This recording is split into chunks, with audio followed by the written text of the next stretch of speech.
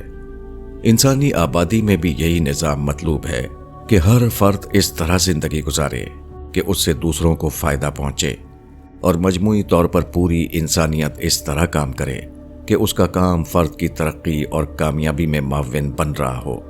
فرد کا عمل جماعت سے ہم آہنگ ہوا اور جماعت کا عمل فرد سے ہم آہنگ۔ کائنات کی صورت میں خدا نے ایک زندہ نمونہ قائم کر دیا ہے جو ہر صبح و شام لوگوں کو بتا رہا ہے کہ وہ کس طرح رہیں اور کس طرح نہ رہیں۔ کون سا انسان خدا کے یہاں قابل قبول ٹھہرے گا اور کون سا انسان خدا کے یہاں رد کر دیا جائے گا۔ ایک درخت اور کائنات کی مثال لیجئے۔ کائنات میں حرارت ہے، کشش ہے، ہوا ہے، پانی ہے، ان میں سے ہر چیز درخت کی ضروریات کے عین مطابق ہے۔ بیکٹیریا سے لے کر سورج تک تمام چیزیں درخت کے لیے گویا کائناتی دسترخوان ہیں۔ ہر چیز درخت کو عین وہی چیز دے رہی ہے جو اس کی فطرت کے مطابق اسے ملنا چاہیے۔ دوسری طرف ایک درخت کا معاملہ بھی یہی ہے۔ درخت اس دنیا کی کسی چیز سے ٹکرائے بغیر اپنا ارتقائی سفر طے کرتا ہے۔ اس کی لکڑی، اس کی پتی، اس کا پھول، اس کا پھل، غرض اس کی ہر چیز بقیہ دنیا کے لیے عین کارآمد ہے، حتیٰ کہ اس کا کاربن لینا اور آکسیجن نکالنا بھی عین خارجی دنیا کے تقاضوں کے مطابق ہے۔ جز اور کل یا فرد اور اجتماع کے درمیان یہی کامل مطابقت انسان سے بھی مطلوب ہے۔ اس کے سوا انسان کی کامیابی کا کوئی دوسرا راستہ نہیں۔ ضمیر کے خلاف۔ مشہور انگریز مورخ آرنلڈ ٹائنبی نے اپنی آخری عمر میں ایک بار کہا کہ فلسطین پر یہودیوں کا بطور تاریخی وطن اپنا حق جتانا ایسا ہی ہے جیسے ریڈ انڈین قبائل کینیڈا واپسی کا مطالبہ کریں۔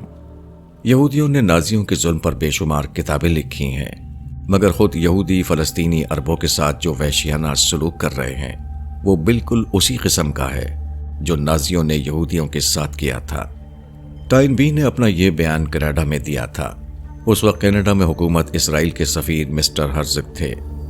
مسٹر ہرزگ نے برطانوی مورخ کو دعوت دی کہ اس مسئلے پر وہ اس سے مباحثہ کریں۔ آرنلڈ ٹائنبی نے اس کو قبول کر لیا۔ اس کے بعد مونٹریال کی میکگل یونیورسٹی میں ایک تقریب ہوئی جس میں دونوں جمع ہوئے۔ مسٹر ہرزگ نے کہا، جرمن نازیوں نے 60 لاکھ یہودیوں کو مار ڈالا تھا۔ اس کے مقابلے میں فلسطین میں جو عرب بے گھر ہوئے ہیں ان کی تعداد بہت معمولی ہے۔ ان دونوں کو ایک جیسا کس طرح کہا جا سکتا ہے؟ آرنلڈ ٹائنبی نے جواب دیا کہ میں نے جب نازیوں اور اسرائیلیوں کے مظالم کو ایک جیسا کہا تھا تو اس سے مراد تعداد نہیں بلکہ جرم کی نوعیت تھی۔ کسی شخص کے لیے 100% سے زیادہ برا ہونا ممکن نہیں۔ قاتل کہلانے کے لیے ایک شخص کو قتل کر دینا کافی ہے۔ میں حیران ہوں کہ آپ لوگ میرے الفاظ پر کیوں اس قدر بوکھلا اٹھتے ہیں۔ میں نے وہی بات کہی ہے جو تم میں سے ہر ایک کا ضمیر کہہ رہا ہے۔ جب بھی آدمی کسی سچائی کی تردید کرتا ہے تو سب سے پہلے وہ خود اپنی تردید کر رہا ہوتا ہے۔ سچائی ہمیشہ آدمی کے اپنے دل کی آواز ہوتی ہے، مگر آدمی ضد، تعصب اور اپنی جھوٹی بڑائی کو قائم رکھنے کی خاطر اس کو نہیں مانتا۔ وہ اپنے انکار کو حق بجانب ثابت کرنے کے لیے ایسے الفاظ بولتا ہے جن کے بارے میں خود اس کا دل گواہی دے رہا ہوتا ہے کہ ان میں کوئی وزن نہیں۔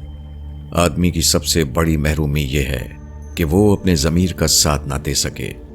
ضد اور تعصب اور مصلحت سے مغلوب ہو کر وہ ایسے رخ پر چلنے لگے جس کے متعلق اس کا اندرونی ضمیر آواز دے رہا ہو کہ وہ صحیح رخ نہیں ہے۔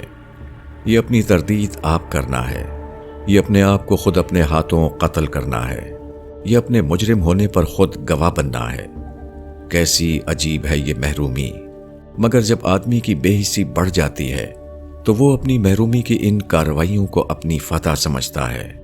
وہ اپنے آپ کو ہلاک کر رہا ہوتا ہے مگر سمجھتا ہے کہ میں اپنے آپ کو زندگی دے رہا ہوں۔ اژدہا بھی۔ اژدہا کا لفظ سنتے ہی ایک خطرناک جانور کا تصور سامنے آتا ہے۔ اژدہے کی بہت سی قسمیں ہیں۔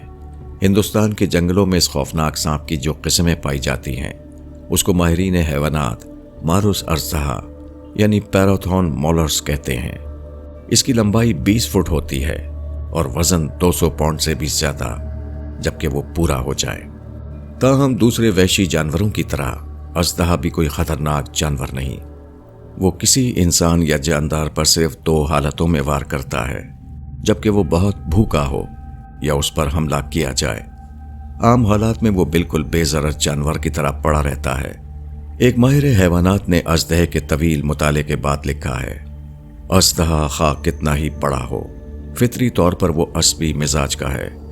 وہ دوسرے سانپوں کی طرح کبھی بالقصد حملہ نہیں کرے گا اور نہ کبھی وہ چارے بنے گا، الا یہ کہ اسے مشتعل کر دیا جائے۔ اگر جنگل میں اس کا سامنا پیش آ جائے تو وہ آواز نکال کر ڈرائے گا یا غائب ہو جائے گا، مگر وہ نہ تو اٹھے گا اور نہ لڑائی کرے گا، جیسا کہ عام طور پر سمجھا جاتا ہے۔ ہندوستان ٹائمز،